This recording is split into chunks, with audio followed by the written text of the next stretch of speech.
Hello everyone! So today we're going to deliver a story about a billionaire and also an interviewer. But before that, let us introduce ourselves. My name is Cintya Wartini Putri with the last student ID number 042. My name is Rinna Hirdayanti with last student ID number 34. So just keep on watching. So, hello everyone. Back again with me, Daisy. And today I have a special guest here, Eleanor Vega. Hello, Hi everyone. Daisy. Yeah, it's nice to meet you and thank you for coming today. How are you? I'm good, Daisy. How are you? I'm great. Nice to hear that. It's an absolute pleasure to have you here today. And Eleanor, you're known not just as a billionaire entrepreneur, but also known as a big sustainable innovation. Don't be like that. Robot. So, Eleanor, what inspired you to become a billionaire? Okay, first thing first, I want to say thank you for having me here. It was a great pleasure to be here today. Actually, being a billionaire wasn't my goal in the first place.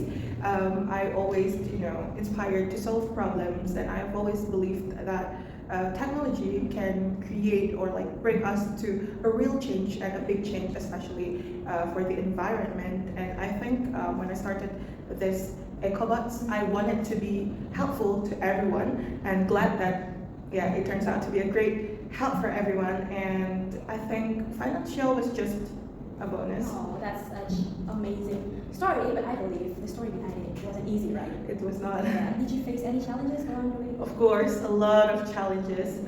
One of the big challenges that how to make people believe in my vision, and because when I started this, it wasn't really popular. Sustainable technology was not that popular, and many investors were skeptical about it. So it's hard to make people believe in my vision. And I think the other challenge that I have, for a personal note, is that during university, when I was in university, I had an accident, a bike accident actually.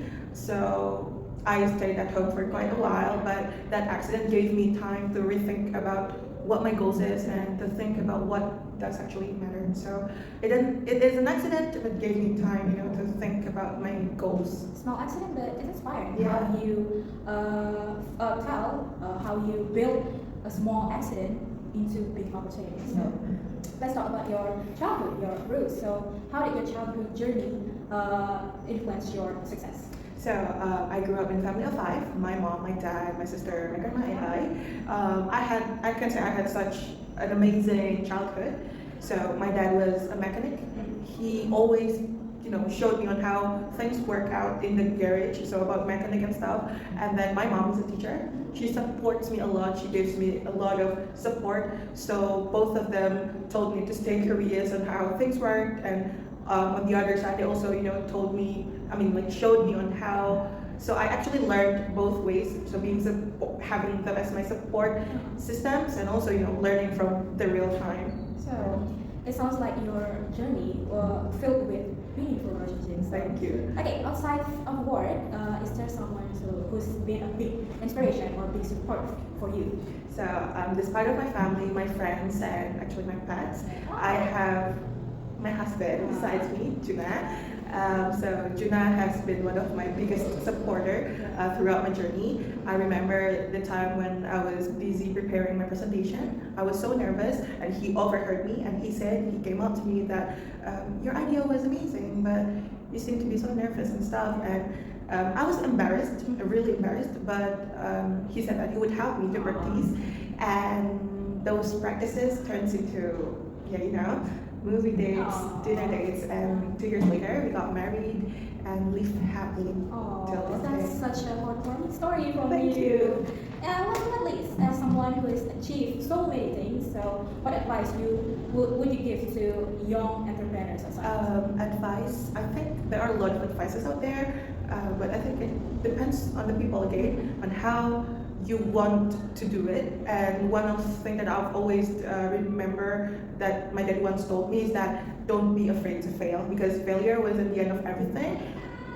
It is part of the process, and also you have to believe in yourself.